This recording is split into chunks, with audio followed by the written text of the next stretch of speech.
¿Por qué los alemanes odiaban tanto el fusil americano M1 Garand? O Grand, si quieres armar una pelea en los comentarios. El diseñador del arma lo pronunciaba Garand, así que nos quedamos con eso. De cualquier modo, sea como sea que se diga, este fusil fue algo extraordinario cuando surgió durante la Segunda Guerra Mundial, por varias causas que veremos a continuación. Empecemos desde el principio absoluto. Al finalizar la Primera Guerra Mundial, el ejército de Estados Unidos notó que el poder de fuego de la infantería no estaba a la altura del campo de batalla. Las ametralladoras y la artillería lo habían acaparado todo, y el soldado de infantería típico estadounidense, equipado con su Springfield M1903 de acción de cerrojo, solo podía disparar al ritmo que le permitía accionar manualmente el cerrojo. Esto era similar en prácticamente todos los ejércitos del mundo. Los militares buscaban algo superior. Un fusil que permitiera a los soldados individuales mantener un fuego sostenido más intenso, sin el peso extra, la complejidad ni la necesidad de un equipo como en las ametralladoras ligeras. Por eso, en 1919 se inició oficialmente la búsqueda de un fusil de servicio semiautomático. En esa época, los fusiles semiautomáticos no eran una idea futurista. Fabricantes comerciales como Remington y Winchester habían estado produciendo fusiles de caza semiautomáticos desde 1905, y el jefe de ordenanza dejó claro que estaban dispuestos a probar un semiautomático tan pronto como alguien lo presentara. Entonces, ¿por qué tardaron más de 3 décadas en adoptar uno para uso militar? La respuesta está en el cartucho .30-06. Verán, el ejército estaba totalmente comprometido con esta munición, y con motivos justificados. Se había probado hasta 1800 yardas y se consideraba efectiva a distancias mucho mayores. Sin embargo, esa potencia tenía un precio. El .30-06 producía una presión en la recámara enorme. Necesitaba una carga de pólvora pesada, y eso hacía que el casquillo fuera bastante largo. Un mecanismo de autocarga debía contener toda esa presión mientras manejaba un cerrojo pesado que se movía de ida y vuelta a gran velocidad. Los semiautomáticos comerciales de entonces simplemente no daban la talla. Algo como el Remington Model 8 en calibre 35. Remington estaba pensado para caza de tamaño mediano, a menos de 200 yardas.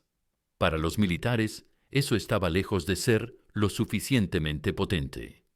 Crear un mecanismo semiautomático lo bastante robusto para manejar un cartucho militar de potencia completa de forma confiable implicaba fabricar un fusil que resultaba demasiado grande y pesado para equipar a las tropas en general.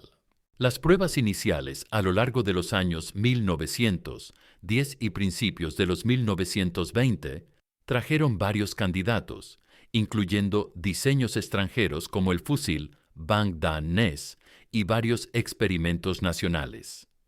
Ninguno lograba equilibrar la solidez, el peso y la fiabilidad ante las exigencias brutales del .30-06. Ahí entró John Canentius Garand en la armería de Springfield en 1919 y se puso manos a la obra de inmediato con el desafío. Su gran avance llegó al optar por un sistema operado por gas. Este diseño desviaba una pequeña parte de los gases propelentes del cartucho disparado hacia un cilindro situado bajo el cañón. Esos gases impulsaban un pistón y una varilla que accionaban el cerrojo, expulsando el casquillo vacío e introduciendo un cartucho nuevo. Era un método que aprovechaba la energía misma del fusil para realizar el ciclo, distribuyendo las fuerzas de manera que no sobrecargara las piezas. Esto resolvió el problema básico que había desconcertado a todos los demás. A mediados de los años 1920 y principios de los 1930, el ejército organizó pruebas competitivas repetidas, y los diseños de Garand operados por gas destacaban de forma constante. Pero aquí es donde la cosa se pone intrigante. En ese periodo, el ejército contempló seriamente dejar atrás el punto 30-06 por completo. Estaban probando un cartucho más ligero, el punto 276, Pedersen, que facilitaría el diseño de operaciones semiautomáticas y permitiría a los soldados llevar más munición. Este calibre rindió bien en las pruebas y en 1930 el Garand en punto 276 incluso recibió recomendaciones formales de adopción, pero no se concretó. El alto mando intervino y rechazó el nuevo calibre por motivos logísticos y económicos. Estados Unidos aún conservaba enormes reservas de munición 30.06 de la Primera Guerra Mundial. Y en plena Gran Depresión, nadie quería montar una cadena de suministro completamente nueva desde cero. Así que Garand tuvo que volver al tablero y adaptar su diseño nuevamente al cartucho 30.0, 6 más pesado y de mayor presión. Tras años de pruebas y debates internos, el fusil se adoptó oficialmente el 9 de enero de 1936. Recibió la designación de fusil estadounidense, calibre .30 M1. Fíjense, esta fue la primera vez que una potencia militar importante estandarizó un fusil semiautomático como su arma principal de infantería. Mientras la mayoría de las otras naciones entraron a la Segunda Guerra Mundial aún equipando a sus tropas con fusiles de acción de cerrojo, los estadounidenses se adelantaban una generación entera y no perdieron tiempo en escalar la producción. Para junio de 1941, apenas unos meses antes del ataque a Pearl Harbor, el Departamento de Ordenanza fabricaba 1000 fusiles M1 cada día. Así que, antes de entrar en los combates, expliquemos cómo funciona este fusil, porque hay muchas ideas erróneas. Hay un montón de mitos circulando por ahí. Como seguramente ya sabes, la característica más destacada es el sistema de clips en bloque NBE. El mando del ejército rechazó de plano los cargadores desmontables porque creían que los soldados los perderían en el campo y que la abertura para insertar un cargador, MUSIC, desmontable, permitiría la entrada de suciedad y restos en el mecanismo, provocando atascos. Garand ideó un cargador interno fijo que se alimentaba desde un clip de acero estampado, esencialmente una pieza metálica en forma de U que contenía 8 balas en una pila ordenada. Para cargarlo, se abre el cerrojo, se presiona el clip cargado hacia abajo en el receptor, desde arriba hasta que encaje con un clic, y luego se tira ligeramente del cerrojo hacia atrás y se suelta. El cerrojo avanza de golpe, extrae la bala superior del clip y la introduce en la recámara. Cada disparo hace que el cerrojo se cicle automáticamente. El seguidor del cargador sube y la siguiente bala se introduce en la recámara. Cuando se dispara la última, el seguidor asciende lo suficiente para activar el pestillo del clip y este vacío sale expulsado hacia arriba del receptor con ese famoso tintineo metálico. Es, sin duda, el sonido más icónico que ha producido cualquier rifle. Después de ese último tiro, el cerrojo queda abierto, lo que avisa al tirador que es hora de recargar. Seguramente has oído el relato de que ese tintineo delataba la posición de un soldado estadounidense y alertaba al enemigo de que su arma estaba vacía. Pero reflexiona un instante. Para que eso tuviera importancia real, haría falta un soldado americano aislado, combatiendo a tan corta distancia, que el enemigo oyera ese leve sonido metálico por encima del bullicio de la batalla, lo identificara y lo asaltara antes de que pudiera recargar. En la práctica, los soldados estadounidenses luchaban junto a sus compañeros, y mientras uno recargaba, los alemanes tenían que lidiar con muchos otros rifles. El combate es un caos ensordecedor, y ese tintineo casi siempre se perdía entre el estruendo de los disparos, las explosiones y los gritos. Numerosos veteranos que portaron el rifle afirmaban que el sonido era demasiado débil para percibirse a más de unos metros. Incluso hay anécdotas de soldados que lanzaban a propósito un clip vacío para atraer al enemigo y hacerlo salir de su cobertura, aunque no sé si eso se usó de verdad en combate. Por supuesto, ninguna charla sobre el M1 estaría completa sin aludir al tristemente célebre pulgar Garand. Esto se refiere a que el cerrojo atrapa y aplasta el pulgar cuando se carga un clip nuevo de forma errónea. La varilla operativa del Garand avanza con gran potencia, y si el pulgar sigue en medio, lo vas a notar. No era algo frecuente en el combate real, pero ocurría lo bastante en los campos de entrenamiento como para ganarse una fama perdurable. En resumen, aprendías la técnica correcta a toda prisa o lo hacías de manera dolorosa. Cuando el M1 por fin entró en guerra, se convirtió en el primer rifle semiautomático de dotación estándar adoptado por una gran potencia militar. La ventaja práctica sobre los rifles de cerrojo era inmensa. Un soldado con un M1 podía soltar las 8 balas tan rápido como apretara el gatillo sin necesidad de mover las manos sobre el arma. Eso implicaba que no tenía que interrumpir el contacto de la mejilla con la culata ni perder la mira entre disparos, lo que reducía drásticamente el tiempo de recuperación del retroceso y permitía volver a apuntar a los blancos mucho más velozmente. En cifras puras, la cadencia de fuego dirigido se multiplicaba por 2, con medio o 3 veces, respecto a lo que lograba un rifle de cerrojo. Pero, como toda innovación tecnológica, el M1 generó dudas entre quienes lo llevarían a cuestas. Soldados curtidos que se habían entrenado con el Springfield M1903 pronosticaban que el semiautomático sería menos fiable y preciso que su querido cerrojo manual. Los oficiales temían que los reclutas novatos batallaran con el mecanismo más complejo. Hubo incluso líos logísticos iniciales, con personal de intendencia poco familiarizado que enviaba por error clips desmontables de 5 balas para Springfields a unidades ya equipadas con Garands. El rifle afrontó su primera prueba seria en el campo de batalla en el sur del Pacífico en 1942. En ese momento, la mayor parte del cuerpo de Marines aún se resistía al cambio, por preferencia propia más que por falta de disponibilidad de Garands. Así, la primera ofensiva aliada de la Segunda Guerra Mundial, la campaña de Guadalcanal, se libró en realidad con un rifle de la guerra anterior. Pero una vez que los marines pusieron sus manos en el Garand y lo probaron en acción, lo reclamaron en masa y lo antes posible. Pronto descubrieron que el M1 no se atascaba más que el Springfield y era igual de sencillo de cuidar.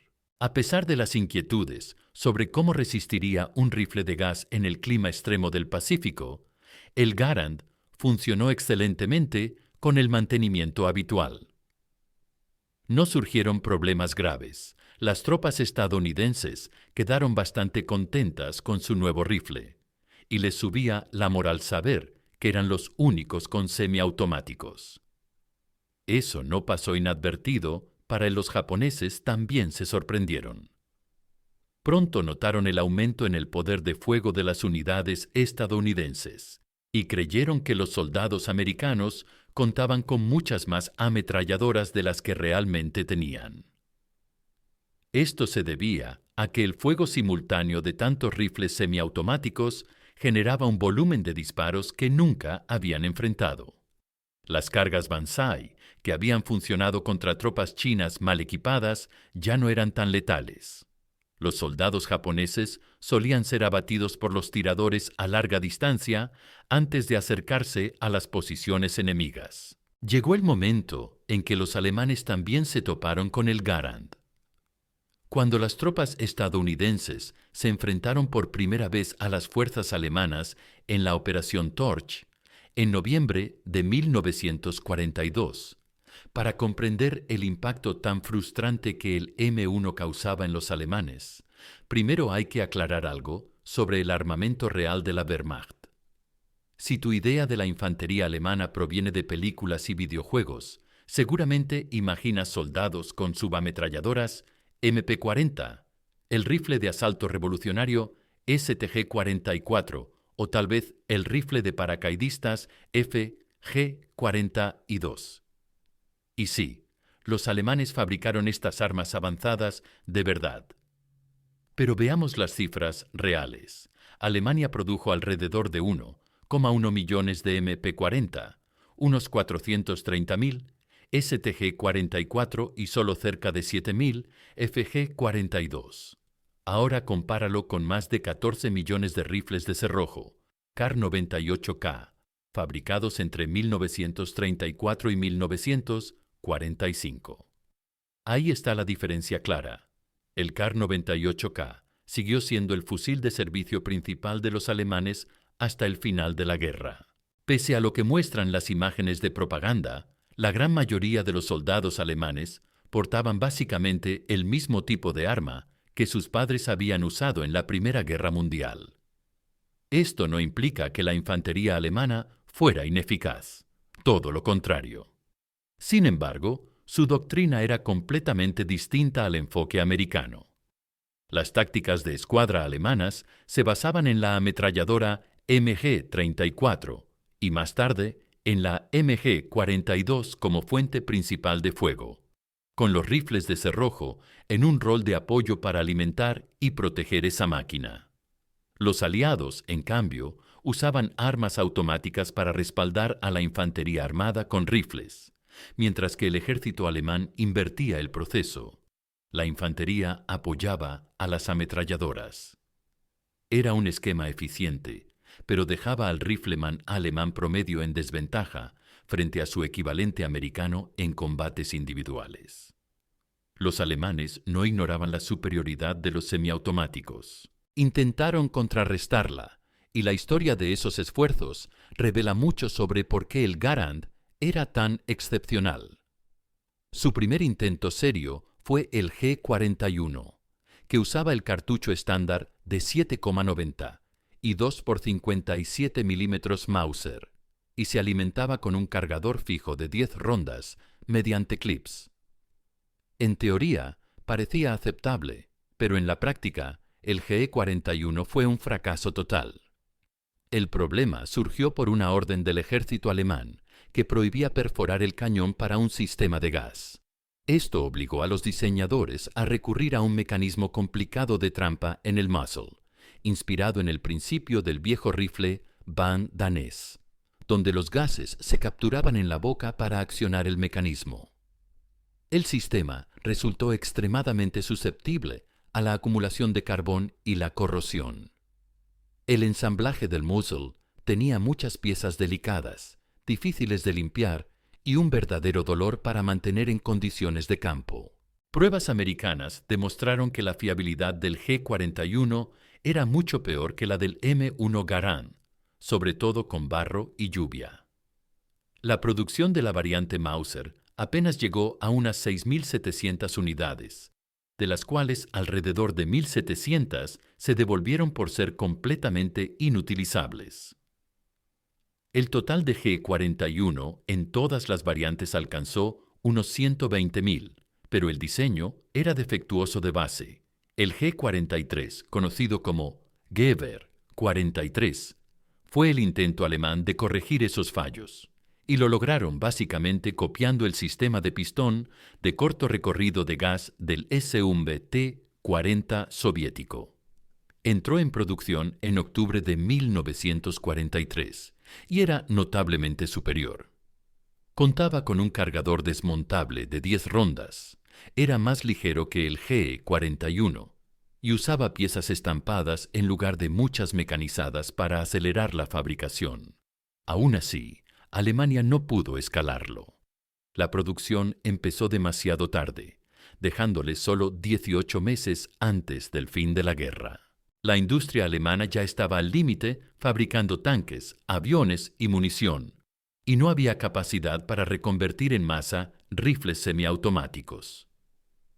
El total de G-43 producidos fue de unos 400.000, mientras que los Estados Unidos fabricaron 5,4 millones de M1 Garand. La nación americana logró equipar prácticamente a toda su infantería con rifles semiautomáticos, algo que Alemania nunca se acercó a conseguir. Los soviéticos tenían su propio rifle semiautomático, el SVT-40, adoptado en 1940. Disparaba el cartucho 7,62 por 54R desde un cargador desmontable de 10 rondas. Pero el SVT-40 presentaba graves inconvenientes. Era muy sensible a la calidad de la munición y propenso a fallos de fiabilidad que las pruebas soviéticas calcularon en un 10% de tasa de error, comparado con solo el 1,75% del M1 Garand. Al final, los soviéticos lo retiraron en favor del antiguo Mosin Nagant de cerrojo y las subametralladoras, ya que eran mucho. Era más económico fabricarlo y resultaba más sencillo para reclutas con entrenamiento deficiente aprender a usarlo y mantenerlo. En 1939, el Reino Unido evaluó seriamente el M1 Garand, pero ya estaba comprometido con la producción del Lee Enfield y no podía permitirse la interrupción que implicaría el cambio. Japón creó el Type 4, que básicamente era una réplica exacta del Garand, aunque solo lograron ensamblar unos 250 fusiles antes de que terminara la guerra. El M1 triunfó donde todos estos intentos fallaron gracias a su combinación única de fiabilidad y simplicidad mecánica, superior a cualquier rival. Además, permitía disparar granadas mediante el lanzador de la serie M7, un adaptador tubular simple que se colocaba en el cañón y se fijaba al pasador de la bayoneta. La granada se apoyaba en este tubo y el soldado cargaba un cartucho de fogueo especial. Al disparar el fogueo, impulsaba la granada hacia el objetivo. Dado que esta configuración bloqueaba el sistema de gases, el arma debía accionarse manualmente con el lanzador montado, pero las granadas de fusil alcanzaban distancias de 100 a 200 yardas sin requerir un equipo de morteros dedicado. Claro, el Garand no era infalible, y dos quejas recurrentes surgieron de veteranos de combate. La primera era su peso. Un M1 cargado con la correa de cuero de la época pesaba alrededor de 10 libras, y con la bayoneta acoplada para el combate, superaba las 11 libras. Incluso, según los estándares de 1940, eso era considerablemente pesado. El M1903 Springfield, que reemplazó, pesaba 8,7 libras, mientras que el M1 Carbine, diseñado específicamente para tropas de apoyo, solo llegaba a 5,2 libras, lo que hacía al Garand casi el doble de pesado que el Carbine. Informes prebélicos del Departamento de Municiones del Ejército señalaban explícitamente que el M1 era demasiado voluminoso y pesado para la mayoría del personal de apoyo, como oficiales de Estado Mayor, artilleros y radiotelegrafistas, motivo por el cual se desarrolló el más liviano M1 Carbine desde el principio. La segunda crítica era más de orden táctico. No se podía recargar fácilmente un cargador parcialmente vacío. Imagina a un soldado que al asaltar una posición enemiga dispara 4 o 5 balas, se cubre antes de avanzar de nuevo y quiere tener 8 rondas completas listas. Sin embargo, no podía verificar fácilmente cuántas quedaban, ni insertar unas pocas más en el clip para completarlo.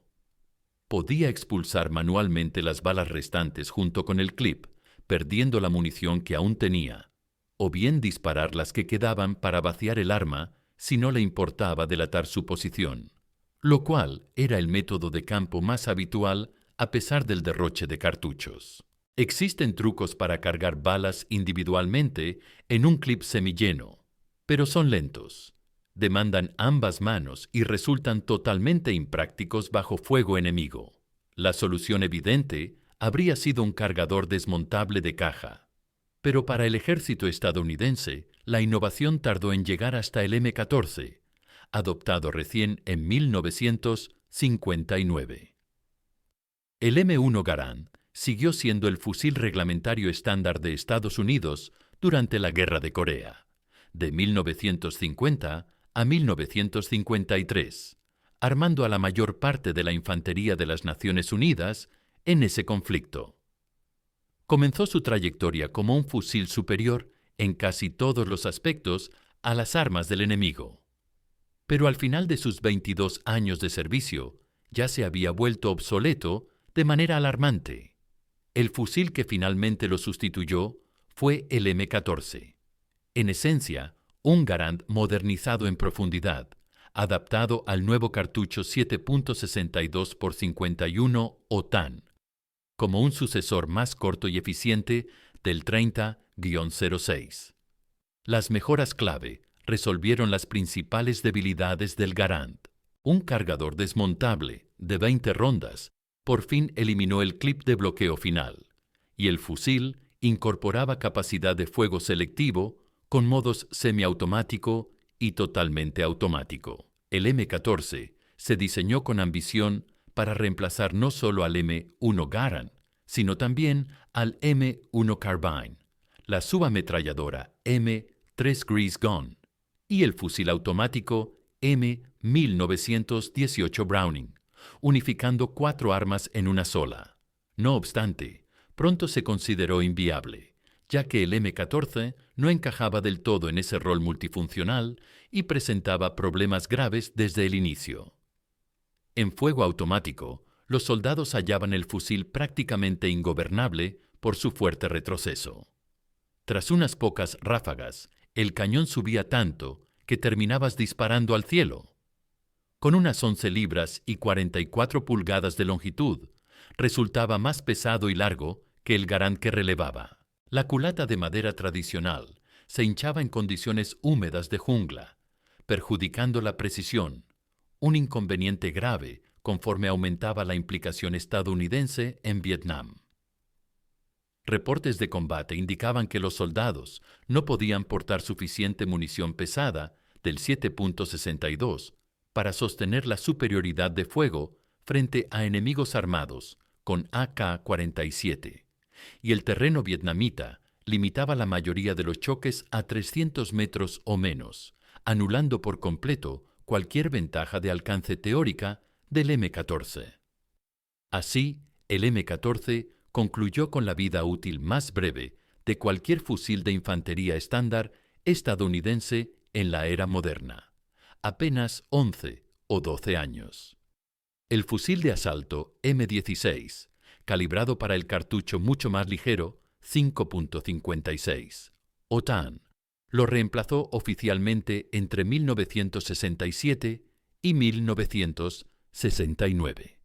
Verás, los alemanes ya habían descubierto este concepto de cartucho intermedio durante la Segunda Guerra Mundial.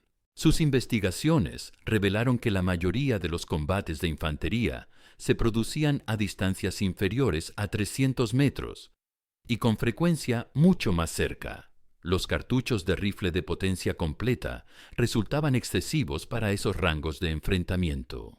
Por eso, su propuesta fue el 792 x 33 mm Cartz, que básicamente disparaba la misma bala que el KR-98, pero con un estuche más corto, lo que reducía el retroceso y lo hacía más potente que las subametralladoras de calibre de pistola.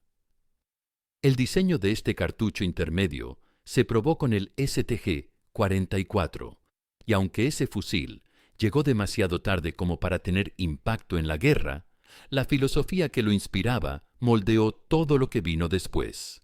El cartucho 5.56 NATO, que sustituyó al 762, aplicaba esencialmente el mismo principio años más tarde. Para los años 70 y 80, casi todas las fuerzas armadas principales habían adoptado esta misma evolución hacia cartuchos intermedios. Los de potencia completa conservan su utilidad en disparos de precisión a larga distancia, pero ya no son el estándar que porta todo soldado, aunque eso será tema de otro video. El propio John Garand recibió la Medalla al Mérito el 28 de marzo de 1944, entregada en persona por el presidente Roosevelt. Se trataba del galardón civil más alto disponible en esa época, como tributo al hombre cuyo fusil le había dado una ventaja clave a las tropas estadounidenses.